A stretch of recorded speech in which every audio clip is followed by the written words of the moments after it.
So Edible Landscaping is a business that we do mail order and garden center, and we sell less care plants that are fruitful, so that when you put something in your yard, hopefully you will get a crop from it, a harvest. And many people who are new to us see that we sell everything year-round and that we sell everything in pots. We are able to ship these pots, these plants.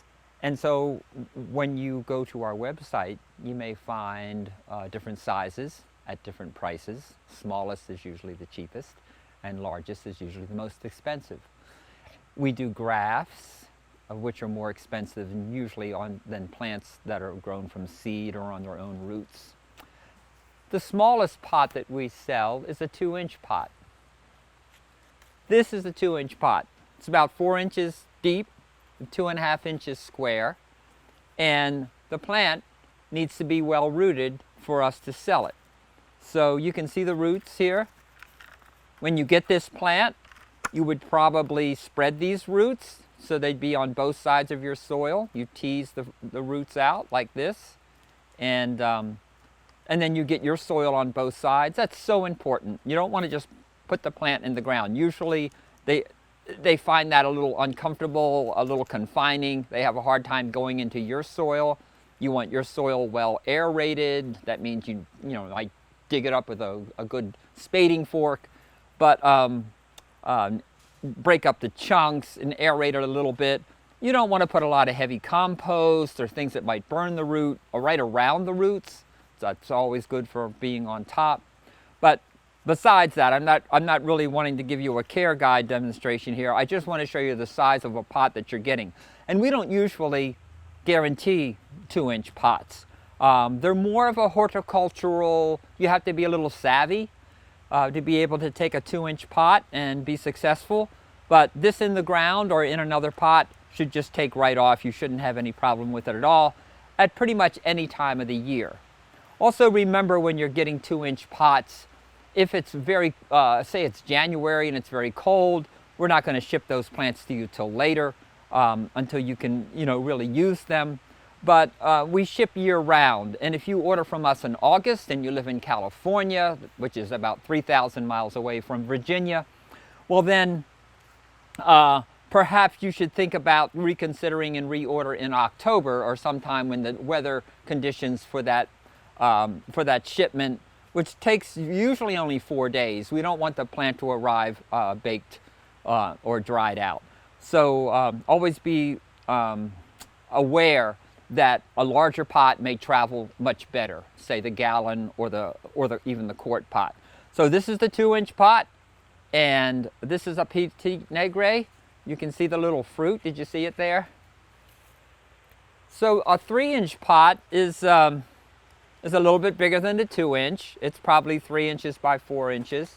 Again, we have a Petite Négrier, and you can see it's just a little bit larger, and it has, the roots are not totally, I still have some soil. You can see that? I still have some soil in there. So she's rooted well, but she's got a ways to go. And that is your 3-inch pot. After the 3-inch pot, we have 4-inch pot. A little bit larger, 4.5 inches by 4 inches. This is a sharp blue blueberry. Interesting, I couldn't find these last week. So this is a sharp blue blueberry. These have different roots. They're much more like a Brillo pad or a steel wool pad. You can see, oh, look at those roots coming out. See them all?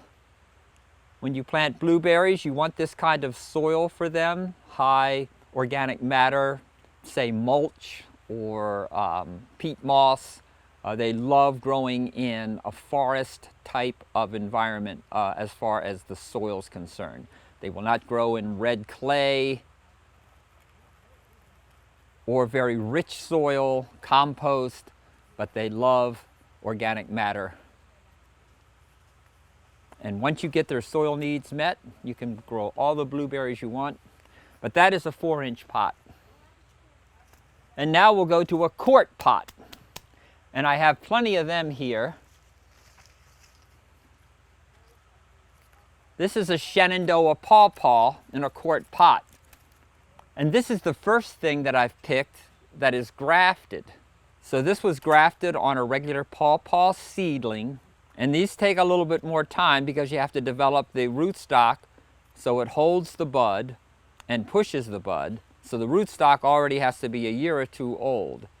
And then the graft is done. Then the top of the rootstock, this part, is cut off, forcing this to grow up. This is a quart pot. And the quart pot, when we send it, should be well rooted. And you can see there that it is. The feeder roots on a pawpaw are most important. It will give you continued success. Where if you buy a bare root pawpaw, usually it's just a tap root and it doesn't do very well as far as reestablishing itself. So that's a quart pot. That's what that looks like. And there's, where did I get this from? Oh, I'll put this right here. Here's a, oh, that's not ready to sell. So another quart pot, well, another grafted plant. This is a Harrow Diamond Peach in a quart pot. This needs to get up to our next size, which is probably a gallon pot.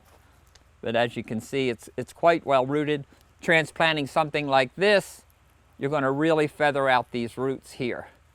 And you make sure that you do that pretty much all over for the plant. And that'll give it a good start in your soil. Give it a good watering after you plant it. Katie's going to hand me the tag that flew away.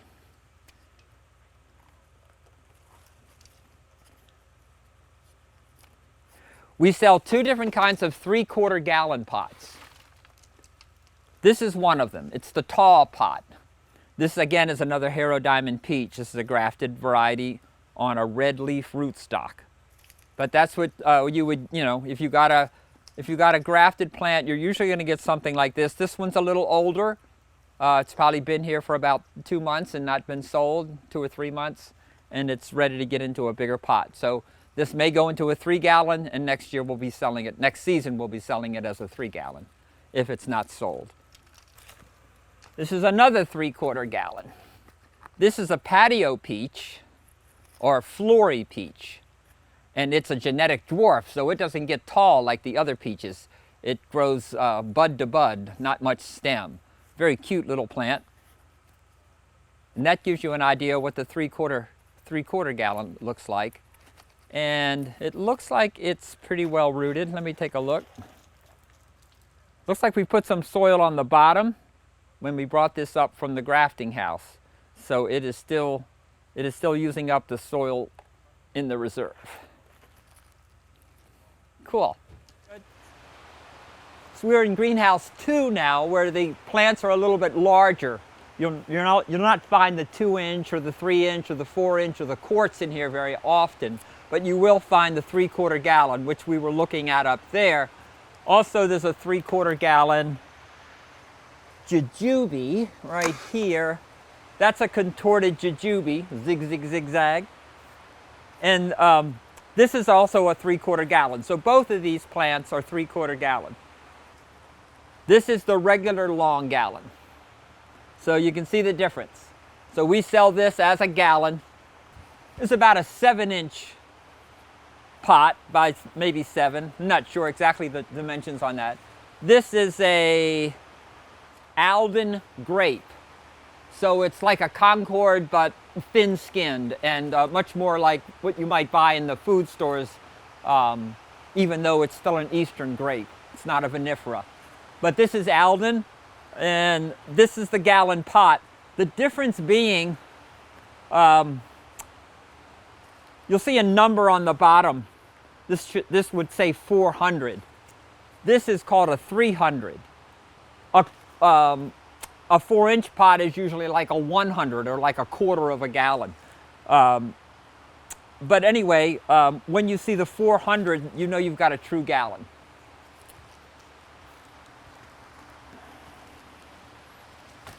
Now we go up to a small 3-gallon. And this is a squat 3-gallon. Some of the nurseries use these. They're not as big as the regular 3-gallon. The regular 3-gallon would have a 1200. The small 3-gallon would have a 1000 number on the bottom. This is a pawpaw, and it is a prolific. This is in the 3-gallon. And it's quite well rooted in here. Ugh.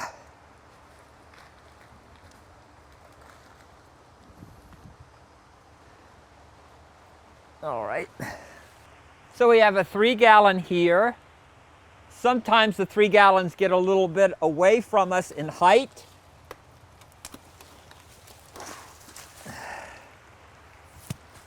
This should be in a larger pot.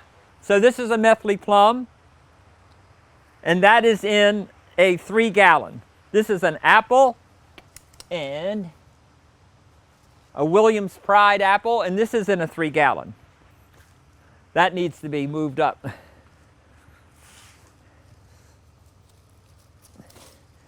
So the 5-gallon we sell doesn't look much bigger than a 3-gallon. It has handles, these handles here, designated as a 5-gallon. I don't know why in the nursery industry it doesn't look like a large bucket, like a 5-gallon bucket, but it doesn't. This is it. This is pretty much it. This is as big as we can ship through the UPS. We don't ship anything bigger than this.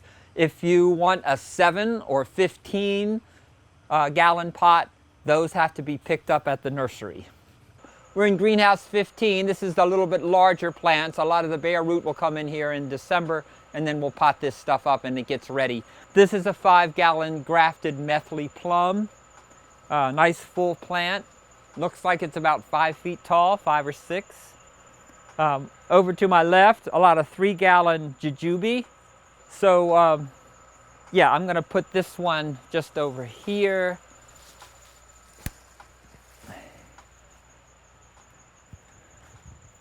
This is a 7-gallon persimmon. So larger than the 5. Remember, the 5 look like this. There's your 7. We don't ship 7 gallons because they're just too big and bulky and expensive. So these are pickup items from the garden center. We don't have as many 15 gallons, but this is what they look like, and they're pretty heavy. And you have an instant gratification tree here for sure. This will definitely fruit the following year. This is actually a Cortland apple. That we don't usually sell them, but they came in by mistake, so we kept it growing. Very pretty plant.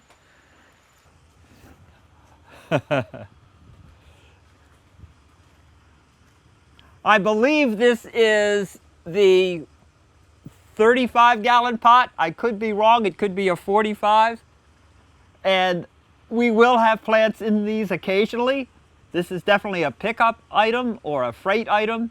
You don't want to spend the freight on the plant. It'll cost you more than the plant. What could be the dilemma for you is we have 5 of these. We have a variety, say like a Methley plum, and we have it in 6 sizes. Which size should you order?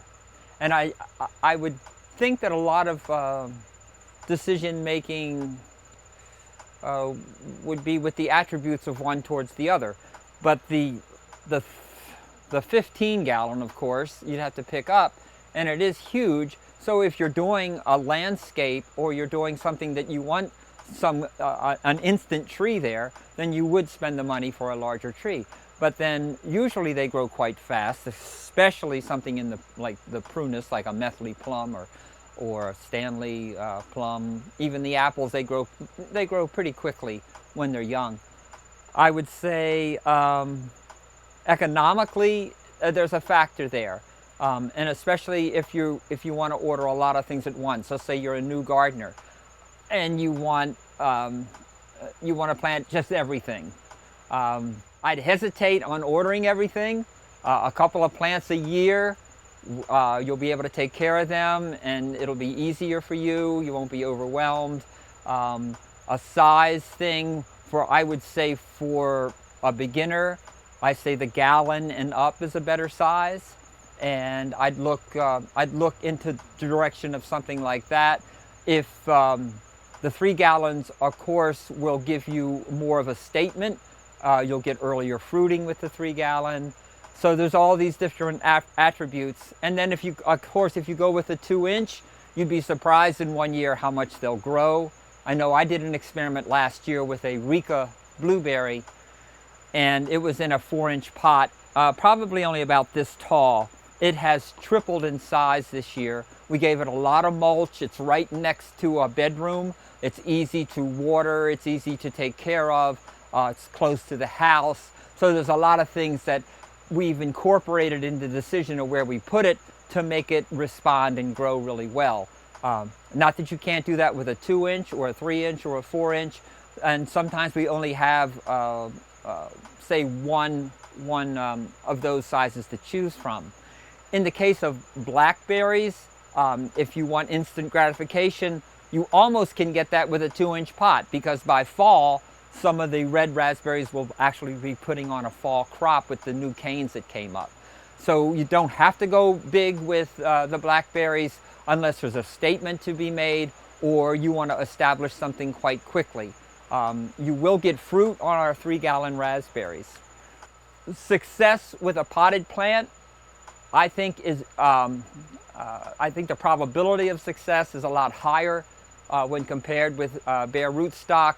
Also, bare rootstock, even though I have nothing against bare rootstock, I do know that when it comes to you at a certain time of the year, you don't know how long it's been stored in refrigeration, you don't know how vital it is, and you only have a certain window of either maybe a month in the fall or a month or 2 in the spring where you can actually take care of bare root.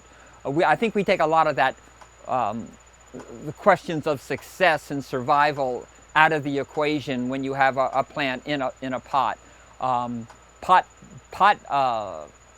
Root binding can be a problem with a potted plant. We do attempt to move our plants up so that doesn't become a problem for you as purchasing the plants. Although when that happens, the word ruthless always comes to mind, because you really have to spread those roots to make sure that they get on both sides of your soil, gets on both sides of the roots, and a good watering, and you should be successful. So I think that sums up our pot sizes, and I think I've overdone it with what they all look like and what they do. Thank you, Katie.